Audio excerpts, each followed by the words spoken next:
Hello listeners, I recently returned from a trip to Australia for 6 weeks in July and August of this year. Typically I return to Australia approximately once every 12 months, sometimes a little bit more frequently, sometimes a little bit less frequently, and I typically go there for anywhere between 1 and 6 weeks each year. So this is really about reflections upon things that I observed on that trip, and indeed things that I have been observing for a number of years now upon returning to Australia, because I think when you're immersed in a situation, you often don't notice certain things or take them for granted. But because I live in this little bubble here in Taiwan and then return and experience a sort of a minor version of culture shock each time I go to Australia, some of these things stand out a lot more for me, I think, or have a slightly different perspective on them to other people. So there are many things I could discuss in this talk, but I'm really just going to discuss some of the socioeconomic divisions and some of the political ramifications of those, and some economic issues as well that I see beginning to occur and that I think are going to be very prominent or come to a head within the next decade approximately. So the first group I would like to talk about is NAM immigrants. NAM stands for non-Asian minority, and basically that's people who are not white, and by Asian it really means East Asian, so people who are not East Asian. So non-white people, non-East Asian people in Australia. Now, generally speaking, the first generation of these people are fairly happy to be in Australia, and they seem to fit in fairly well, as well as they can, obviously. Australia strives much more towards integration. It's not perfect, but it does a better job than some other countries, and assimilation. It's much better at assimilating people into Australian society and the Australian dream and all of that kind of thing than the US or the UK, for instance. It's usually at the second or third generation where people will become involved in grievance politics and so on. That said, the NAM immigrants in Australia are not really much of a problem, and I don't see them becoming that much of a problem, largely because of Australia's policy of assimilation, or there's a fair amount of assimilation. I mean, there's also a fair amount of multi-culti nonsense as well. But that, coupled with the immigration policy that Australia has, I think will mean that NAMs won't really become such an issue and a political force.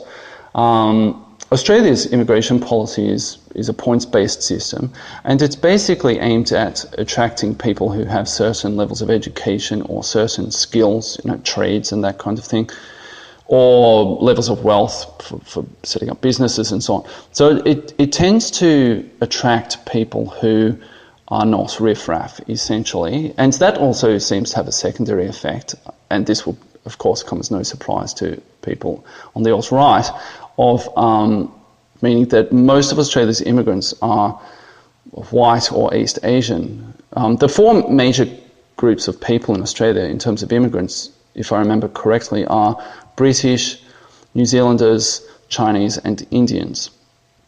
There are lots of other people, but another factor with NAMs is that they're from quite a variety of different groups of people, and they don't see themselves as one unified block. Chinese and Indians don't see themselves as really being, as having anything in common, or any other group with those two groups or with each other.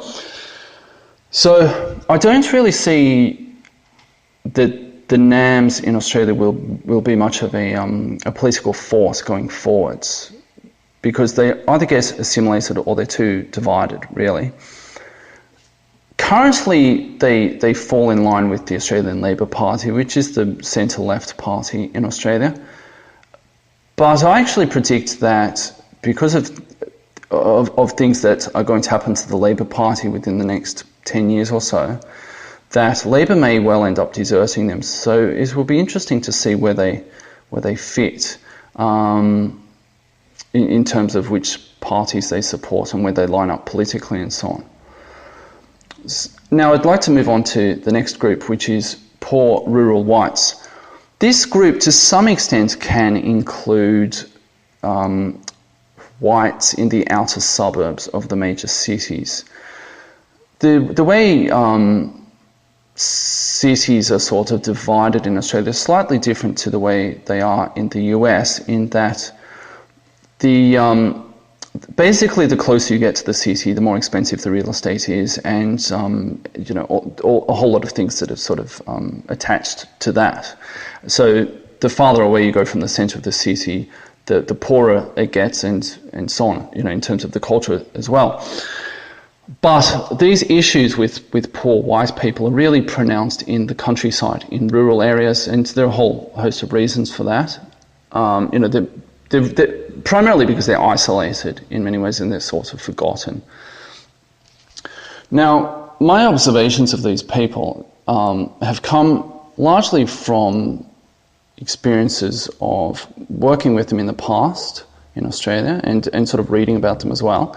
But recently, by observing them and how I came to observe them each time, or have come to observe them each time, is that my parents have a holiday house in a small town in rural Victoria. And that holiday house is, the town is quite relaxed. It's fairly low key. Not much seems to happen there. You don't even really see very many people there. Apparently there are only about 230 people there, if I remember correctly. And or maybe it's 230 houses. I'm not sure, either or. Regardless, it's fairly small. And apparently about a third of those are people who have them as holiday houses, such as my parents. Another third are people who have owned those houses for decades and they're quite old now. They're retired. And then there's another third of younger people, working people and so on, who tend to be poorer. But nevertheless, not much happens in that town, and there's only one shop. It's sort of a general store, the post office, the news agency, the grocery, all of that sort of operates out of one shop. So whenever my parents need to do serious shopping, they go to a much larger town nearby that has, if I remember correctly, it's over 10,000 people, I'm not sure. And so my observations of poor rural whites have been from going to that town. And usually the context in which that took place was at the supermarket. Usually what would happen when we went there is that my mother and my wife would go off to do something else. They might go and get some takeaway, or they might go and look at some other particular store. And my father and I would go to the supermarket. And usually we would just keep my son, he's only 7 months old now, he would just remain in the car seat because he'd get really cranky if we tried to take him out, put him back in all the time. So I would usually just wait in the car with him and just observe people going into the supermarket and coming out of the supermarket. And it would usually take my father 30 to 40 minutes to go and do all the shopping and return to the car. So in that time I would see dozens or even well over 100 people coming and going each time that we went there. And the things that I noticed, and these line up with previous observations I've had of these kinds of people, and also the sort of research that's been done on them. The things that I noticed are that pretty much on any metric you wish to examine, whether it's obesity or education levels or alcohol abuse, drug abuse, single parents, broken homes, teenage pregnancy, all of that kind of stuff, all of these things are really exaggerated in these kinds of towns. And I noticed these sorts of effects in other towns in rural Victoria and other states as well. Another thing I noticed about these people is they're disproportionately on disability, some form of disability benefit. And I could, they parked in disabled parking spaces and had permits, and they all had pronounced limps and so on. You could tell that they were disabled. They weren't just faking it. Now, I'm not sure how they came to be on disability, but they were definitely disabled at that point. And I'm sure some of it was lifestyle related, because almost to a person they were grossly obese. But nevertheless, these people on the one hand, I felt some level of sort of angst and almost disdain, I guess, for these people. And I was thinking, if you want an argument against white nationalism, come out to this place and just observe these white people for a while. Watch them screaming at their kids and watch them, buying tons of junk food and all this sort of stuff. Then, they're all covered in tattoos and so on. But at the same time, I felt real pity for these people because they've really been left behind in some way. And I think at this point, it's kind of an intractable problem for them because the jobs have disappeared in those regions. There's multi-generational welfare now. I'm sure for many of them, they're into their third or maybe even their fourth generation of welfare, probably just their third, I think. And all of the jobs that used to exist in these communities, whether they were farming or mining or logging, that kind of stuff, those jobs have largely disappeared for these people. And another source of employment for lots of these people in the particular town where we do the shopping is that there used to be a large state-run industry there that was privatised probably 20 years ago, approximately. And, of course, large numbers of people were laid off in that process and they were unemployable. There certainly weren't enough jobs for them where they were. Some of them, I suppose, left. Many of them didn't or couldn't and so there's this sort of downward spiral with these people and they've definitely been left out. Now, another interesting thing about them is that although they have higher than average fertility than the average white person in major cities, they're still being outpaced for two reasons. Firstly, because of internal immigration within Australia. Basically, the smart or ambitious people from these regions leave and go to the major cities because those are really the only places they can get good employment and other opportunities. So there's that kind of immigration. There's also massive immigration from outside of Australia, of course. And so although these people have higher than average fertility, their relative numbers are actually declining. That said, because of the way the electoral system is designed in Australia, these people will continue to have a reasonable degree of influence, or at least a disproportionate level of influence. This is especially true of Tasmania, and it's especially true with regard to the upper house of Parliament, the Senate in each state, and also federally. These people tend to have disproportionate influence politically. So I think it's going to be really interesting to see what happens with these people. I think there are two ways they can go. They might end up being they might end up sort of subsisting on welfare as they do now. They can buy junk food and so on, and they can have their television or Xbox or whatever, and they can sort of subsist currently. Now, they may end up just continuing to be placated by that, or they may end up becoming very angry and very and feeling like they're missing out on the Australian dream and this kind of thing. I suspect it will be a bit of both. All right, so I'd like to move on to the next group that I see emerging. And all of these groups have always existed to one extent or another, but I really see that they've become a lot more pronounced in the past decade or so. They didn't seem to be as divided as they were previously. As they didn't seem to be as divided previously as they are now. Now, the next group is a group that in many ways shares some similarities with the previous group, with the poor white people in the countryside, though they also have some significant differences. And these are middle-class SJWs, or people who are sort of on the left.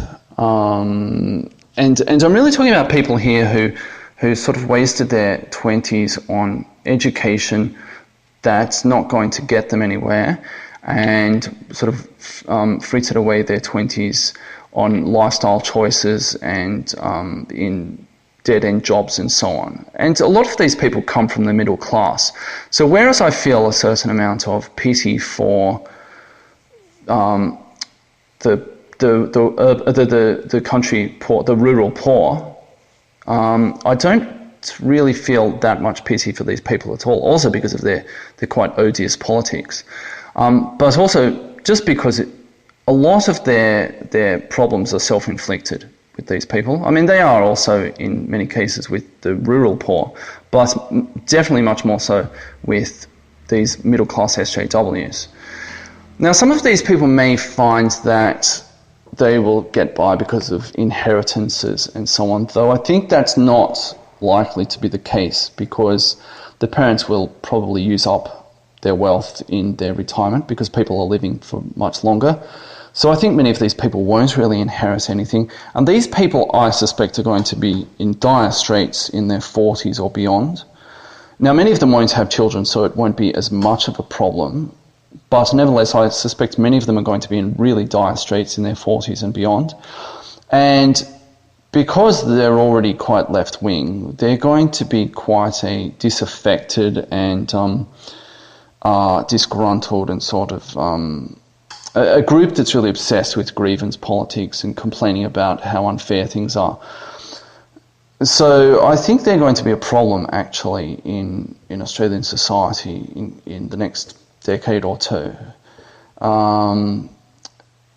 And it will be interesting to see how things respond to them, how politics changes under their influence, because they're quite educated and they're quite active politically, much more so than rural poor who tend to sort of be hidden. And the rural poor, they vote because voting is compulsory, but they're fairly apolitical generally.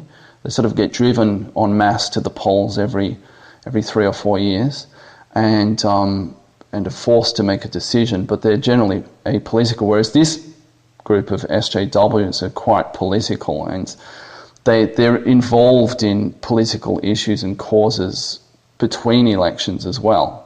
So it's going to be interesting to see what effect they have. I don't predict that it will be a good effect, of course. Now, the next group is the group that's the most interesting to me in many ways, and this is Middle Australia. This group is broadly white because the Australian populace is broadly white, but it's not exclusively white. Or it's fairly indicative of the population as a whole, ethnically. And the thing I notice about these people each time I return to Australia, well, two things. One is that they're really wasteful. They consume massive amounts of everything and waste massive amounts of everything, from food to clothing to all sorts of other consumer goods. Cars, they get a new car every 3 years or whatever it is. And they're really wasteful. At the same time, they're extremely entitled. They're an unbelievably entitled demographic.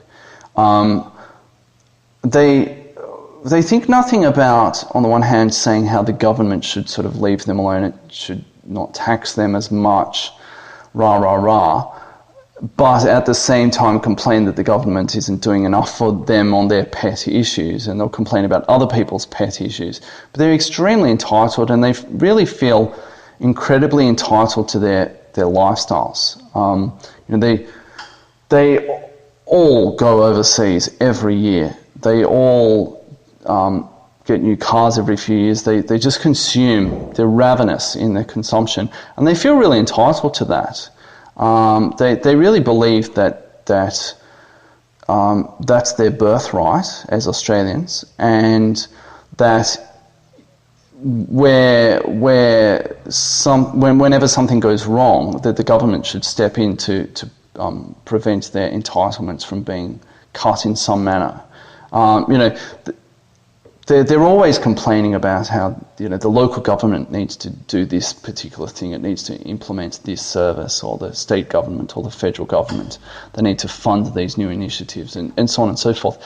So I see them as being massively entitled, at least compared to other places, because a real factor in all of this is that Australia was largely unaffected by the global financial crisis that began in 2008, and which is also in many places still continuing. That crisis hasn't been resolved in many places. So lots of other countries had to get a wake-up call, but Australia didn't, because during that time, Australia was undergoing a massive resources boom. It was selling lots of different things to China, whether that was whether those things were coal or iron ore, all sorts of other minerals, timber, food, all sorts of stuff, you name it. If Australia could grow it, cut it down, or dig it up, then it was exporting it to China during that time. And so Australia actually didn't even go into recession during the GFC. So, of course, whereas other countries have sort of had to make various adjustments in their attitudes towards consumption, Australians haven't. And the last time there was really a significant recession in Australia was in the late 80s or early 90s. So it's been a generation or so now since there has been any sort of hardship in Australia en masse, and people have just become massively entitled as a result in every possible way, both in terms of their own behaviour and what they expect from the government. Now, as I said, I see a huge amount of waste that comes out of all of this, but at the same time that they've been consuming and wasting, very few of them have actually made any provision for the future. Supposedly, only 20% of baby boomers in Australia have enough money for retirement.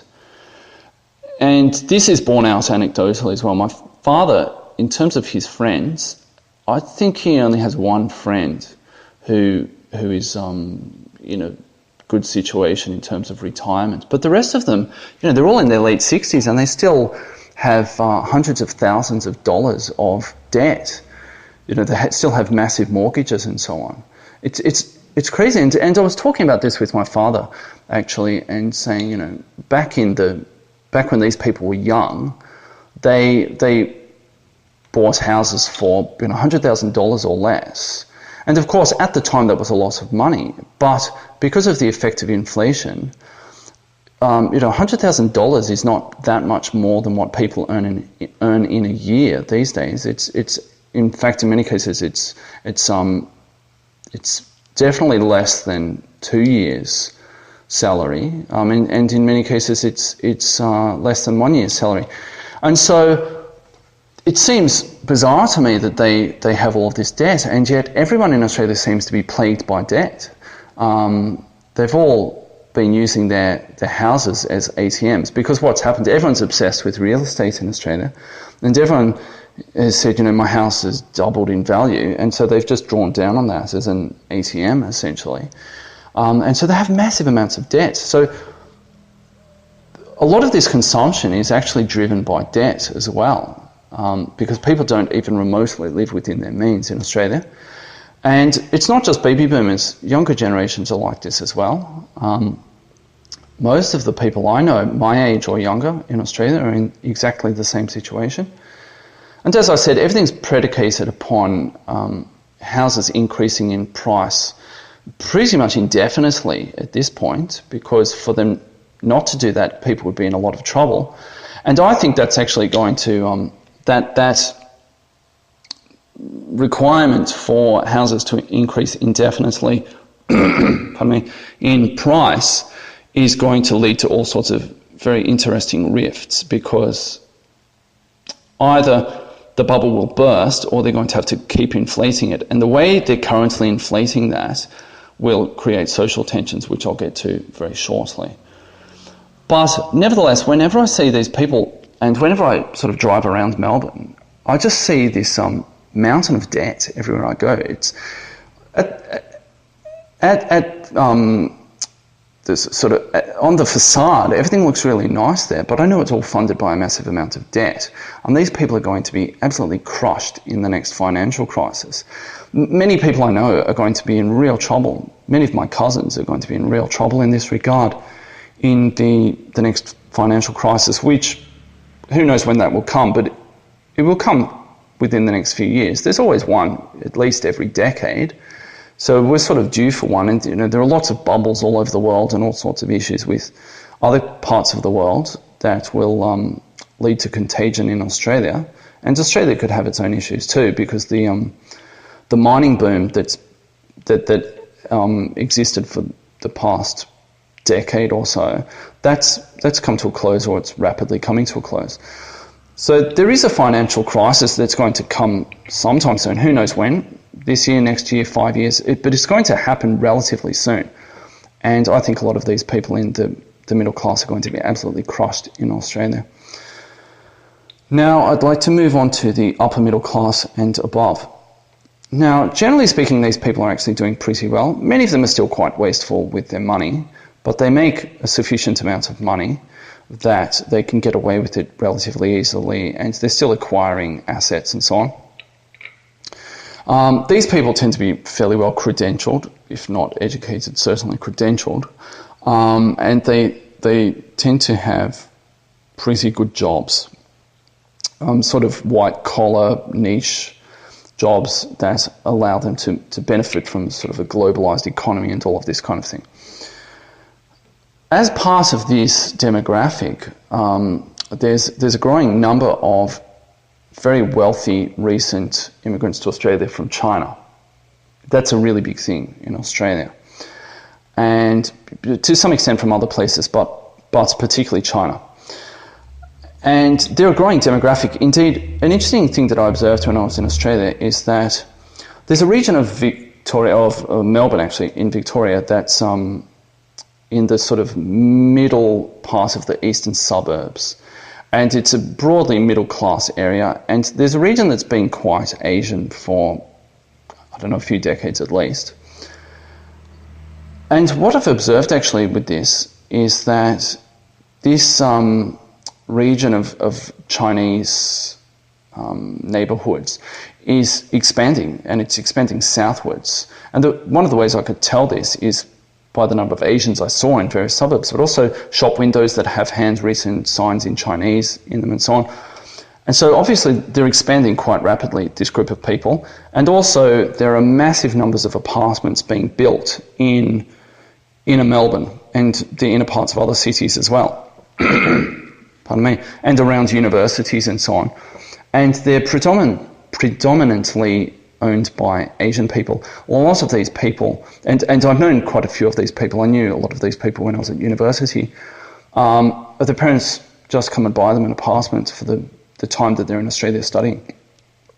They just come and buy one with cash. And if the kids remain in Australia, then obviously they keep the apartments. Otherwise, they just sell them at the end of it.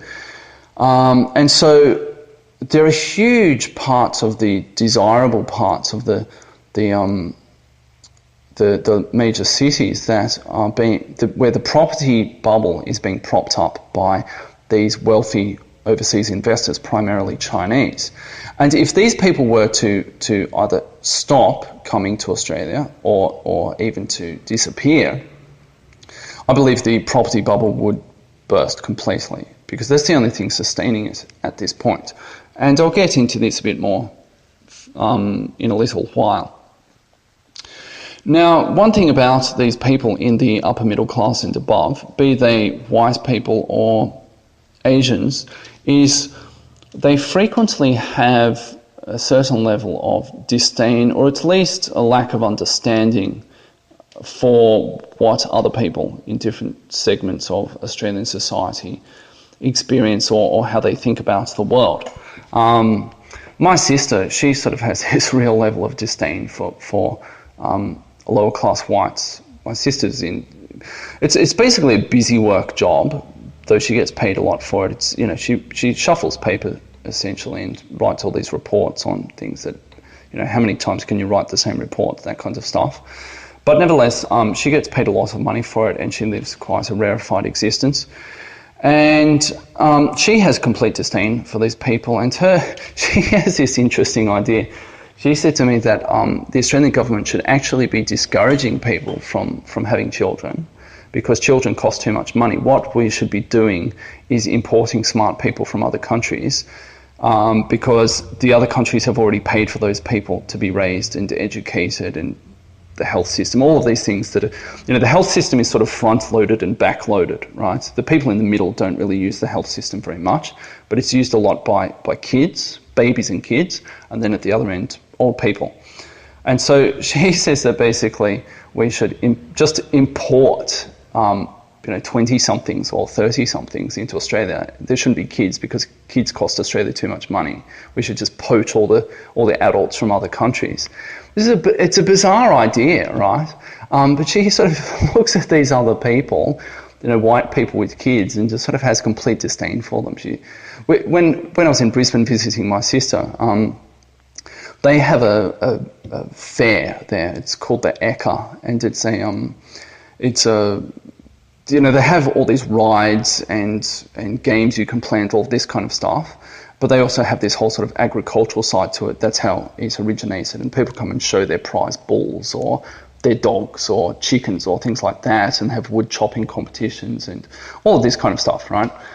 And she refused to go with us. I went with my wife and my brother-in-law because my sister refused to go because she didn't want to be around the kinds of people who go to these sorts of fairs, because there are large numbers of trashy people who go there for the rides and so on, and the games, and have these things called show bags. They're themed, so there might be a Spider-Man show bag, and it's just full of overpriced crap. You get 3 chocolate bars and a Spider-Man mask for $750. Well, not quite, but everything's really overpriced, and these things are like a magnet for these people, and they always have the giant inflatable hammer or the giant teddy bear or the tinsel wig or something, right?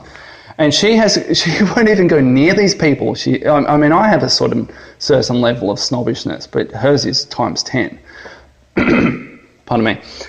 And also the Chinese people in this group and Asians, many of those people have real disdain for these people as well, for Middle Australia and Lower Australia, because they see them as basically being lazy and stupid. And to some extent that's true. The Asians who come over to Australia, academically, they work their backsides off, and they're really obsessed with their careers and so on. Or they come over, they already have money because they've done that in China, and sort of gone through the gauntlet, run the gauntlet of surviving and succeeding in China.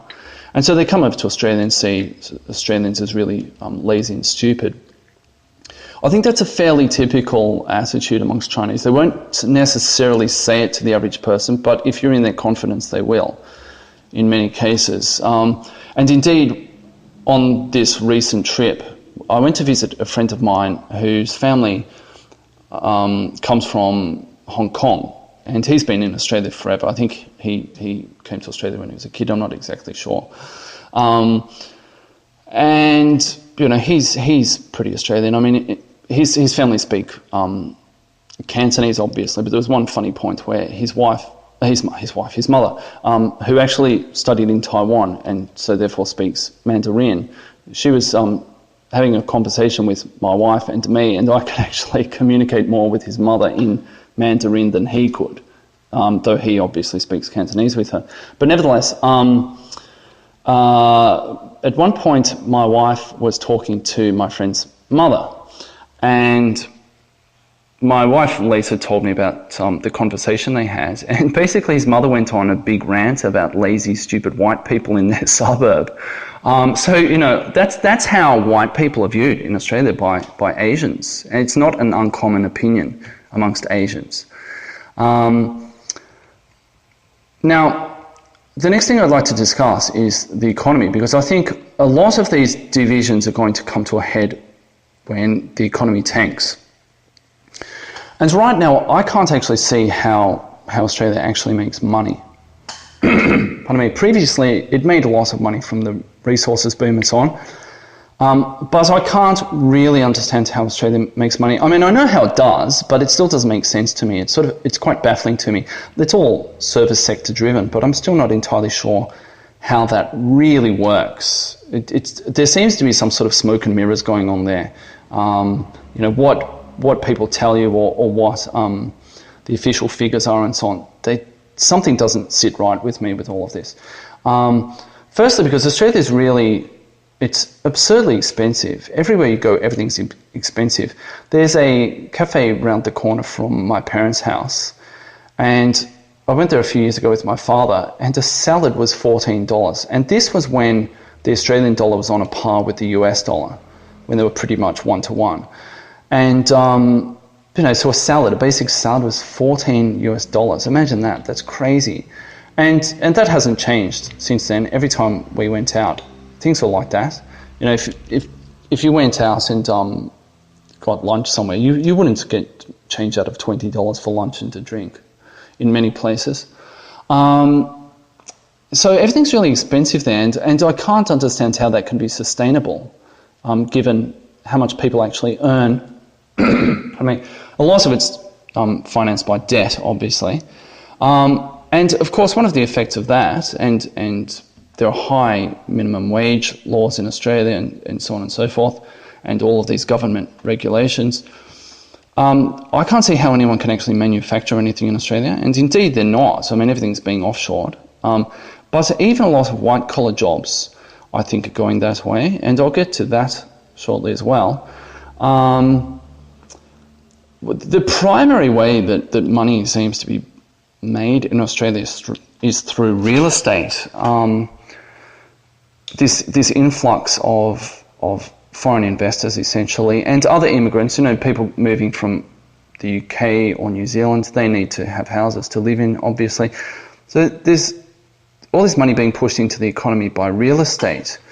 And it's really absurd right now. The median house price in Australia is 600,000 Australian dollars, which is approximately 450,000 US dollars.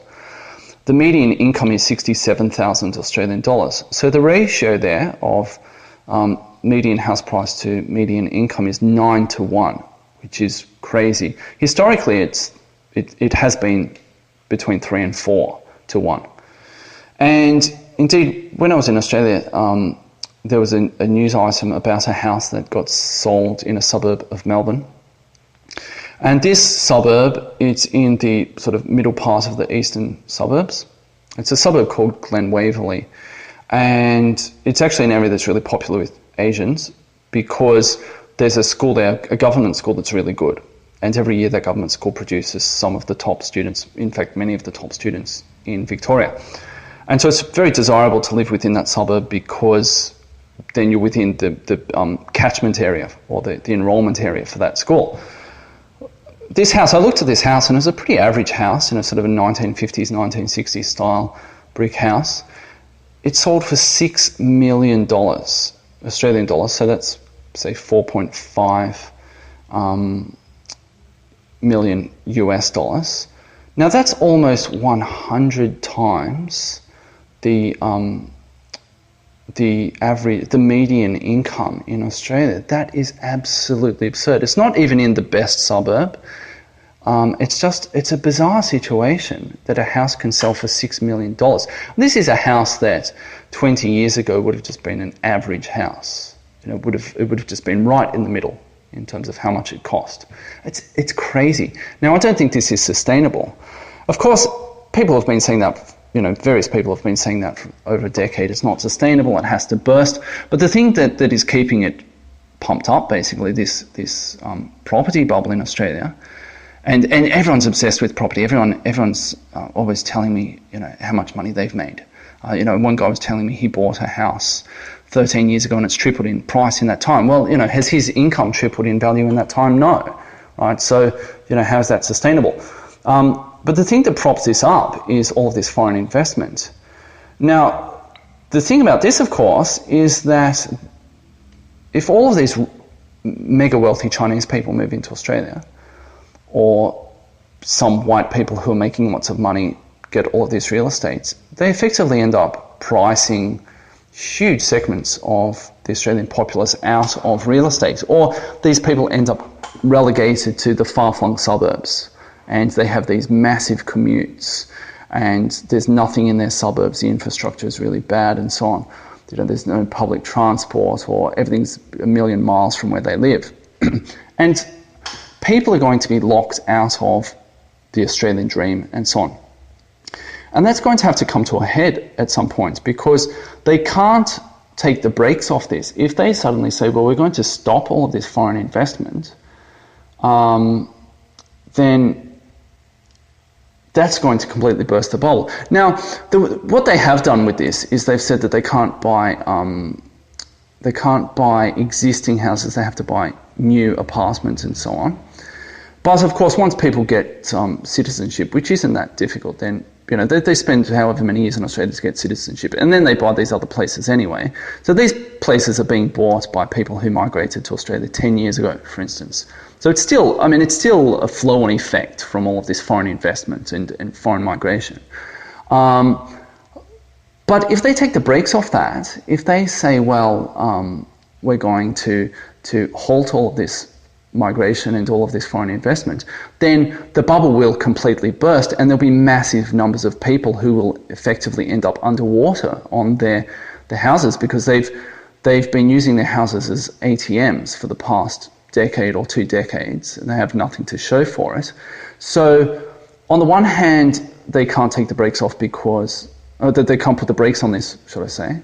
They can't put the brakes on this because if they do, people will scream about being underwater on their mortgages, essentially.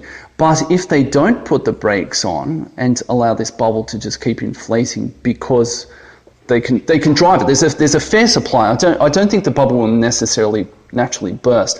I used to think that it would, but I think there's a huge supply of wealthy people in China, and they could all move to Australia theoretically. And so the supply is not an issue there.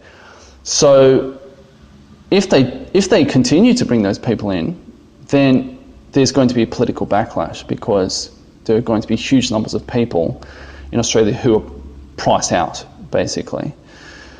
So I'm not really sure where that whole housing bubble can go in Australia. It seems like whatever happens, there's going to be some chaos in the future. Now, as to other ways Australia makes money, observing what people do, because it's primarily service sector oriented. Tourism, perhaps. Although my father told me about an exit survey that was done by tourists to Australia, and supposedly 70% of them said that they would not return to Australia again, or they wouldn't recommend it to other people. And the 2 major issues they complained about were Australia being a rip-off, because everything is unbelievably expensive, as I said, $14 salads, for instance, and poor service. And these are things that I have noticed, and they're also things that I've heard from Taiwanese, for instance, who have been to Australia, Taiwanese that I've known who have been to Australia, or reading about their complaints and so on online. So I don't know if tourism can be the saviour of Australia, and even still, even if it were, Australia really has to be careful about ending up with a lot of hotels and all of these other tourist-related industries that are owned by a handful of people, be they very wealthy Australians or foreigners, and Australians basically just being the service staff in these businesses, the sort of menial staff, essentially. They have to be very careful about that. And along those lines, something I notice in Australia, particularly in Melbourne, but in Australia in general, is there's this real culture now of going to cafes and bars. If you go out on a Saturday morning or a Sunday morning, there are tons and tons of people having breakfast at these places. And people will often celebrate Australia's cafe culture and, the sort of the food culture and all of this sort of stuff. And of course there are positives to that.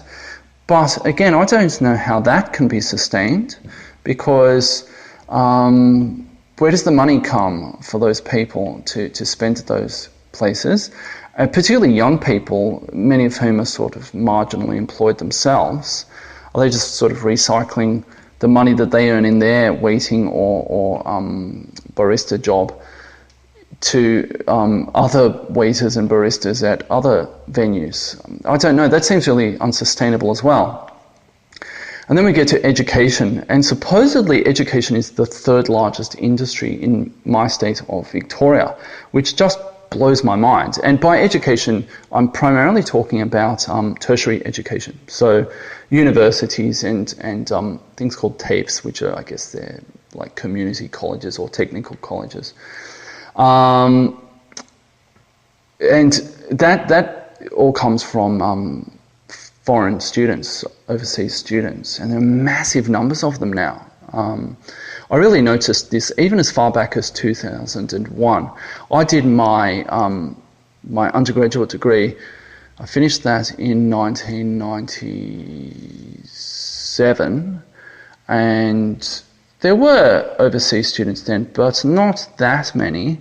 And then when I returned in 2001, the University of Melbourne, where I studied, was absolutely overrun with foreign students. And of course some of those were my friends, but nevertheless I was really startled by that, and now it's even more so, and that's widespread all over Victoria. So supposedly it's the third largest industry. Now of course that's going to have flow-on effects.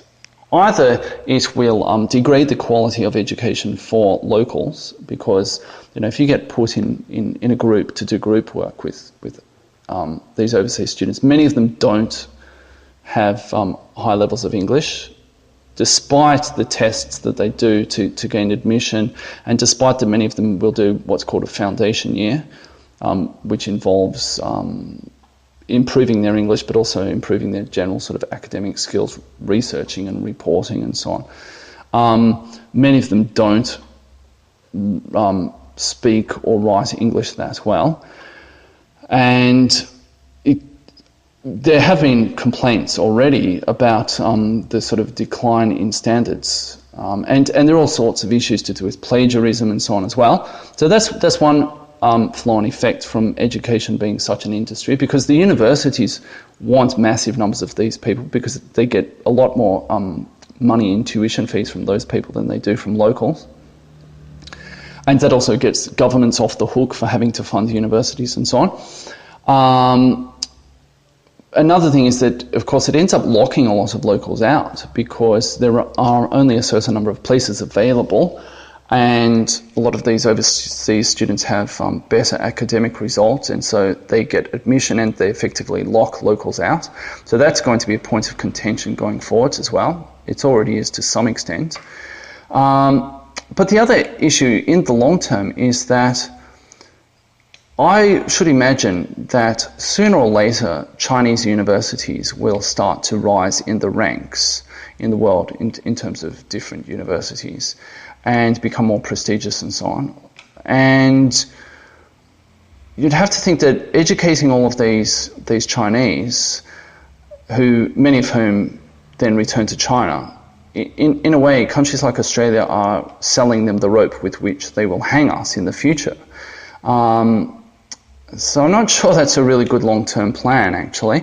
But nevertheless, everyone's sort of looking short-term and saying, we're making all this money off these foreigners, and they come in and they drive a construction boom. All the areas around the University of Melbourne, for instance. When I started my undergraduate degree there in 1994, there were actually quite a few areas that were sort of derelict, old industrial buildings that had been abandoned and so on, and some pretty old, crappy houses and so on.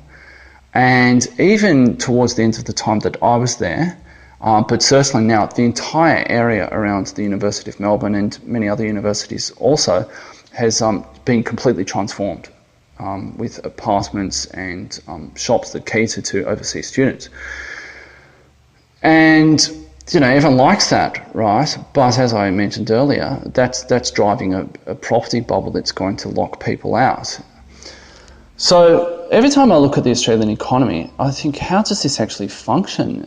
It's to me, it seems like a giant Ponzi scheme. The entire thing, every aspect of it, seems like a massive Ponzi scheme. And I'll tell you another story about all of this, because it's not just blue-collar jobs that are getting outsourced. Even a lot of these white-collar jobs are in danger in Australia. When I travelled to Brisbane to visit my sister, I sat next to a guy who started talking to me, and he was a pretty interesting guy, actually. when he was Australian, and when he was about 19, I think, he went to Africa. I think he was just travelling around Africa, and he saw an opportunity there. And the opportunity was that they had scratchy cards for phone credits. You'd scratch a panel, and I've actually seen these in Taiwan as well. You'd scratch a panel and it would give you a code, and then you'd enter the code and then you'd get credit on your phone. So he started producing these scratchy cards in India, and later he got into also producing Visa cards and MasterCards, primarily for Africa, but in many other places as well, these scratchy cards for phone credits and also credit cards as well.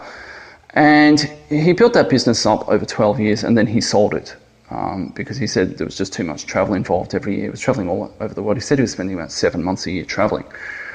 So he sold that, and he and his wife had a kid, and they thought they were going to just sit back on all the money, because I think he made a lot of money from this. And he got really bored though, so he decided to start a law firm. During the time in which he had built that company over the 12 years before he sold it, he had also obtained a law degree, an Australian law degree. And so he decided to start a law firm. And at the point where I met him, he had only had this law firm for 3 years. He was pretty young, this guy. I think he was about mid-30s, approximately, early to mid-30s, based upon the timeline of, say 15 years from so if he was 19 and then 12 years and then another 3 years. So he was probably around 34, 35.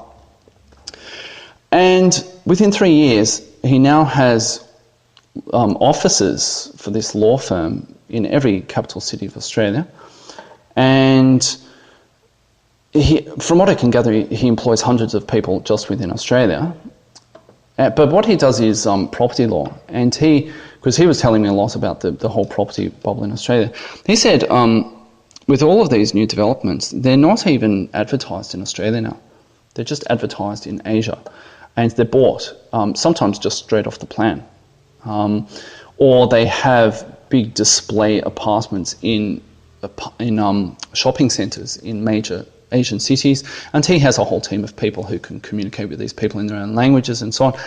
But the interesting point about what this guy's doing is that anything that he doesn't have to do in Australia, he has to do all the legal things in Australia because he needs people who have passed the bar and so on in Australia, but everything else he has offshored, and is really adamant about how this is a necessary and good thing. So, for instance, he was telling me about his IT department. He doesn't do any IT in Australia anymore because all the regulations from the government make it really onerous in terms of warning and firing people, all that kind of stuff. And he doesn't like the cost of compliance, of course, in all sorts of other ways. He doesn't like the attitude that the average Australian worker has, because there is a bit of attitude, actually, compared to many other countries. And I mentioned this earlier in terms of the service sector, the service that tourists receive and so on. And I experienced this in Australia. It's a bit, people are a bit casual, they're a bit lax, they're a bit familiar with you.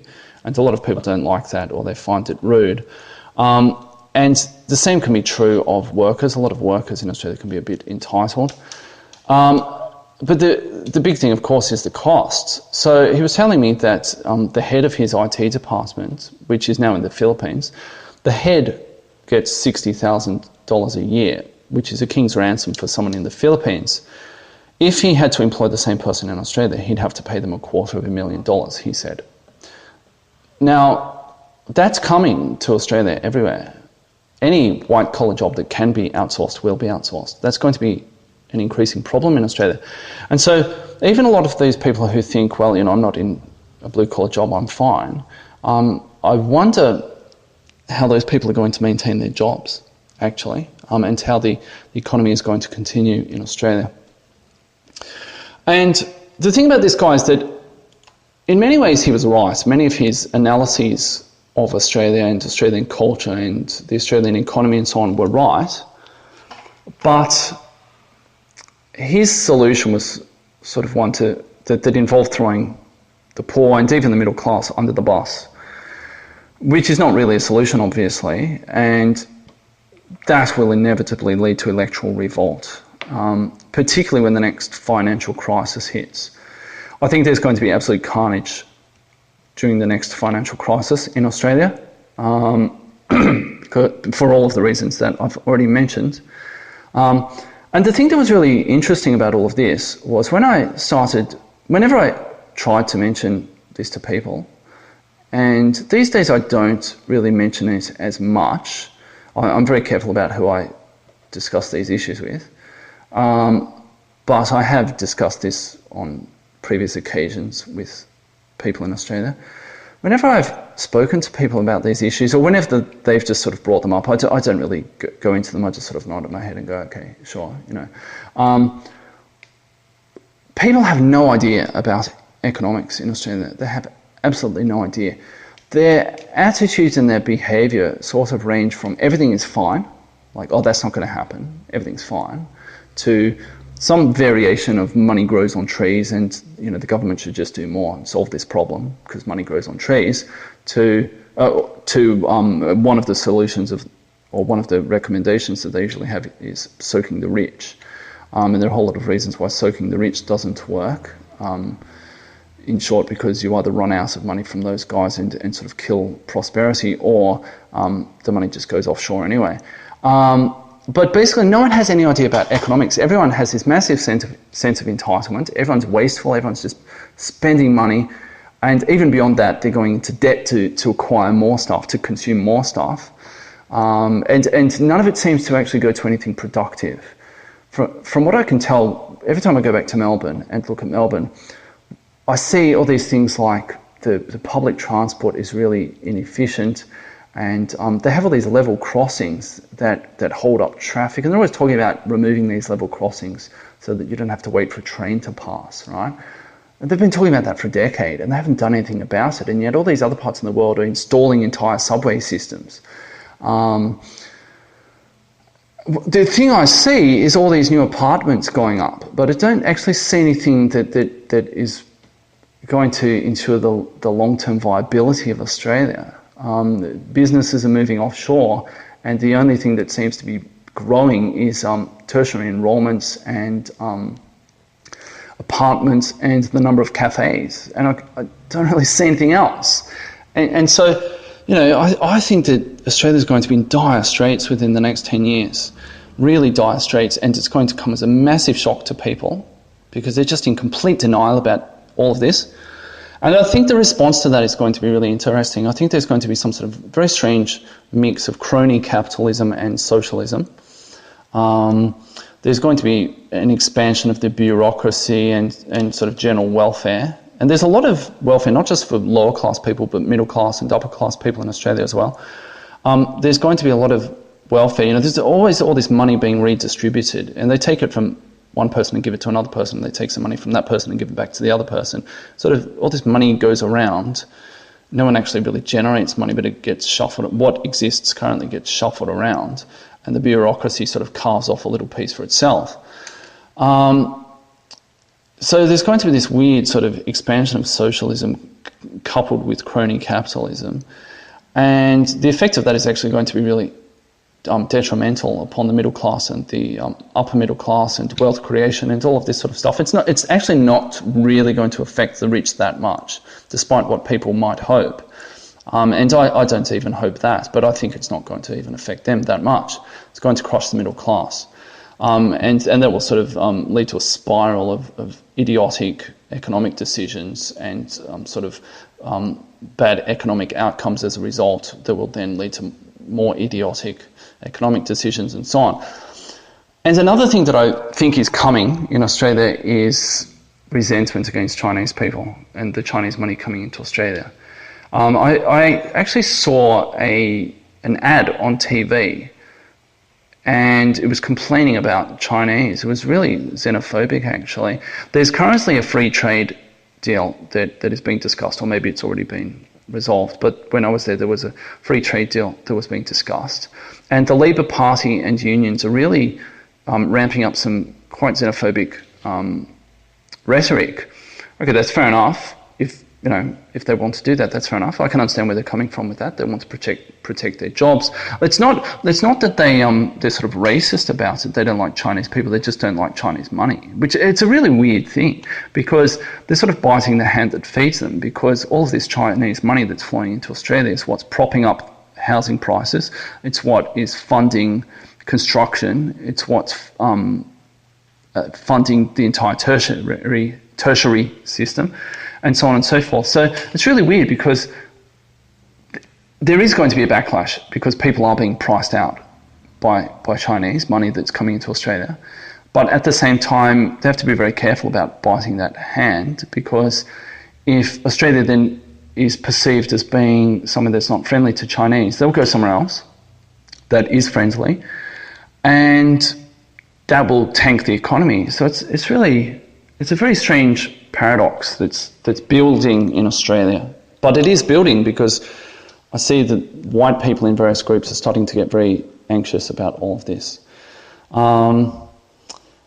So that's basically it. And I'm going to talk about some sort of other political ramifications and where I see political parties going in the future in my next talk. So I hope this has been interesting and thought-provoking. I know it's quite long now. It's just over an hour. But nevertheless, let me know what you think. Thanks for listening.